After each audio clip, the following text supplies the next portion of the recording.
दोस्तों, आज के वीडियो में मैं आपको कुशाग्र जी के साथ में घटी एक सच्ची घटना सुनाने जा रहा हूं। तो आप वीडियो को एंड तक ज़रूर सुनिएगा।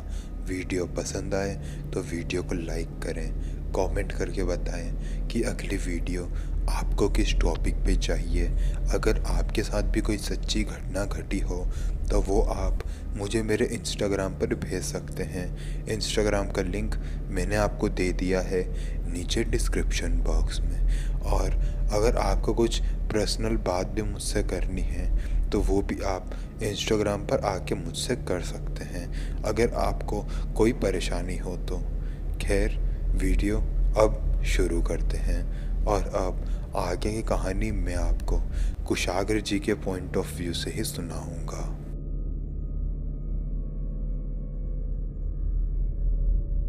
मेरा नाम कुशाग्र है।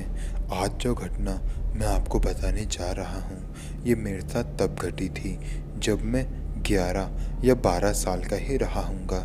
दरअसल बात यह है कि मैं और मेरे पापा हम दोनों के साथ में ये घटना घटी थी। हम लोग राजस्थान के एक छोटे से गांव के रहने वाले हैं जिसका नाम मैं आपको बता नहीं सकता। तो एक बार मेरे स्कूल की छुट्टी थी और पापा को खेत को जोतने के लिए खेतों में जाना था। मैं घर पर अकेला ही बैठा हुआ था। मैंने पापा को बोला, पापा आज मैं भी आपके साथ खेत को जोतने के लिए जाऊंगा। हमें कम से कम 4 से 5 घंटे का वक्त लगने वाला था। पापा ने कहा कि हम लोग 4 से 5 घंटे में वापस आ जाएंगे। मेरी मम्मी को उन्होंने ये कहा था। उसके बाद मैं और पापा खेत को जोतने के लिए खेतों में चले गए। सुबह 10 बजे हम लोग घर से निकले थे और हमारा काम 3-4 बजे तक कंप्लीट हो गया था। लेकिन जब हम लोग खेत को जोत कर कंप्लीट करके एकदम घर वापस आ रहे थे तो मेरे पापा ने हमारे पड़ोसी खेत में एक इंसान को देखा। वो एक बूढ़ा आदमी था। वो बहुत उदास बैठा हुआ था। मेरे पापा को लगा कि शायद कुछ दिक्कत है। फिर मैं और मेरे पापा उस बूढ़े आदमी के पास गए। वो बूढ़ा आदमी बहुत ही ज़्यादा उदासी में बैठा हुआ था। मेरे पापा ने उसको पूछा, दादा, आपको क्या हुआ है? आप बहुत परेशान लग रहे हो। दादा ने हमें ये बताया कि उसके खेत के जितने भी मजदूर थे वो काम छोड़कर चले गए हैं और अब उसका खेत जोतने के लिए कोई भी मौजूद नहीं है। इस खेत को जोतने के लिए केवल आज का ही वक्त है। अगर ज़्यादा देरी हो गई तो उसका बहुत ही बड़ा नुकसान हो जाएगा। मेरे पापा को उस पर दया आई और मेरे पापा ने कहा, अगर आप चाहें तो मैं कुछ मज़दूरों का बंदोबस्त कर सकता हूँ। उस बूढ़े आदमी ने पापा को कहा कि आप मदद करना चाहते ही हैं तो आप मेरी मदद मेरे खेतों में ट्रैक्टर चला के कर दीजिए। मेरे पापा को कुछ समझ नहीं आया कि आखिर वो कहना क्या चाहता है। उस बूढ़े आदमी ने पापा को कहा कि कब मज़दूर आएंगे और वो खेतों को जोतना चालू करेंगे।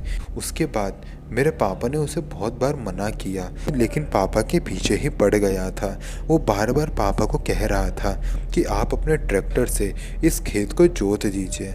हमें बहुत लेट हो रहा था, इसलिए पापा ने आखिरकार उसकी बात मानी और पापा ने उसके खेत को एकदम जोत दिया था और पूरा काम रात के 9 बजे तक कंप्लीट हुआ। हमें हद से ज़्यादा देर हो गई थी। पापा ने घर पे फ़ोन करके भी मम्मी को बता दिया था कि ऐसी कुछ सिचुएशन हो गई है और हमें घर आने में थोड़ा लेट हो जाएगा। मम्मी ने कहा, कुशाग्र ने अभी तक कुछ खाया नहीं है, उसे खिला देना। पापा ने मुझे कुछ खाने को दिया और उसके बाद हम लोग अपने घर के लिए निकल गए। उस चाचा ने हमें इनवाइट किया था कि हम उसके घर पर आकर खाना खाएं, लेकिन पापा ने मना कर दिया। फिर हम लोग हमारा ट्रैक्टर लेके हमारे घर की तरफ ही आ रहे थे। हमारे खेतों से लेकर हमारे घर के बीच में करीबन आधा किलोमीटर का फासला था और उस आधे किलोमीटर पर पक्की रोड मौजूद थी। उस पक्की रोड पर ही मेरे पापा ट्रैक्टर चला रहे थे। वो एकदम फुल स्पीड में ट्रैक्टर चला रहे थे, जितना तेज वो चला सकते थे। लेकिन थोड़ा आगे जाने के बाद मैंने देखा कि एकदम सड़क के बीचों बीच एक बहुत ही गंदी सी लड़की बैठी हुई है। गंदी से मेरा मतलब है उसके कपड़े और बाकी की सारी चीज़ें बहुत ही गंदी लग रही थी। उसने एकदम फटे पुराने कपड़े पहने हुए थे और उसके बाल एकदम बिखरे हुए थे। उसके बालों से उसका मुंह पूरी तरीके से ढका हुआ था। मेरे पापा ने ट्रैक्टर का हॉर्न भी मारा और उसको आवाज़ देकर भी हटने को कहा, लेकिन वो लड़की हटने का नाम ही नहीं ले रही थी। वो बहुत तेज़ी तेज़ी से हंसे जा रही थी। जब भी पापा उससे हटने का बोलते तो वो बहुत ज़ोर ज़ोर से हंस रही थी। मेरे पापा को बहुत गुस्सा आया और उन्होंने कहा, तुम यहाँ से हट जाओ वरना मैं ट्रैक्टर तुम्हारे ऊपर से ले जाऊंगा। वो लड़की अभी भी हंसे जा रही थी और उसकी मुस्कान मैं कभी भूल नहीं सकता। वो बहुत ही डरावनी तरीके से हंस रही थी। मैंने पापा का हाथ बहुत ज़ोर से पकड़ लिया था और पापा ने फिर ट्रैक्टर चालू किया और मुझे कहा, तुम डरो नहीं, हम ट्रैक्टर जैसे ही इसके पास लेके जाएंगे तो ये साइड हट जाएगी, शायद ये कोई पागल लड़की है। पापा ट्रैक्टर उसके पास जैसे ही लेकर गए तो वो वहाँ से गायब हो गई। पापा समझ चुके थे कि ये पक्का कोई भूत प्रेत का चक्कर है। पापा ने जल्दी से ट्रैक्टर चालू किया और एकदम फुल स्पीड में हमारे घर की तरफ भगाने लगे। पापा जितनी तेज़ी से ट्रैक्टर भगा रहे थे, इतनी तेज़ी से उन्होंने ट्रैक्टर कभी नहीं भगाया था। फिर तभी मैंने और पापा ने पीछे पलट के देखा, क्योंकि हमें ऐसा महसूस हो रहा था कि कोई हमारे पीछे दौड़ रहा है।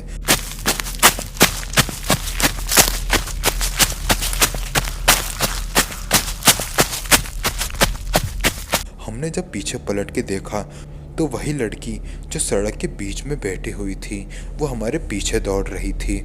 उसका चेहरा बिल्कुल बदल गया था। वो एक चुड़ैल का चेहरा बन गया था। उसका डरावना चेहरा मैं कभी भूल नहीं पाऊंगा। वो बहुत डरावनी लग रही थी और बहुत तेज़ी से हमारे ट्रैक्टर के करीब ही आते जा रही थी। पापा जितनी तेज़ ट्रैक्टर चला रहे थे वो लड़की उतनी तेज़ भागते हुए हमारे करीब आ रही थी। मेरे पापा ने मुझे कहा, डरो नहीं, थोड़ा आगे एक शिव मंदिर है, हम लोग वहाँ चलते हैं, वहाँ ये चुड़ैल आ ही नहीं पाएगी। मेरे पापा बहुत जल्दी से उस शिव मंदिर के पास ट्रैक्टर को लेके गए। जैसे ही हम लोग शिव मंदिर के करीब पहुँचे तो वो लड़की हमारे पीछे भागना बंद कर दी और हवा में ही कहीं गायब हो गई। हम लोग बहुत ज़्यादा डर गए थे। शिव मंदिर पर हम लोग 10-15 मिनट रुके थे और उसके बाद वहाँ से निकल गए थे। घर आने के बाद हम लोगों ने ये घटना मम्मी को बताई। मम्मी ने इस बात पर यकीन किया क्योंकि पापा भी मेरे साथ थे। अगर अकेले मेरे साथ ये घटना घटती तो मम्मी मुझ पर यकीन करती ही नहीं। उसके बाद हम लोग रात में कभी भी खेतों के और सुनसान सड़कों पर नहीं गए और उसके बाद ऐसी कोई घटना मेरे या फिर मेरे पापा या मम्मी के साथ नहीं घटी।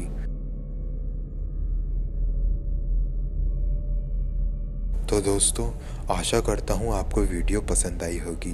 वीडियो पसंद आई तो वीडियो को लाइक करें, कमेंट करके बताएं कि अगली वीडियो आपको किस टॉपिक पे चाहिए। तो मिलते हैं अगले वीडियो में। तब तक के लिए जय हिंद, जय भारत।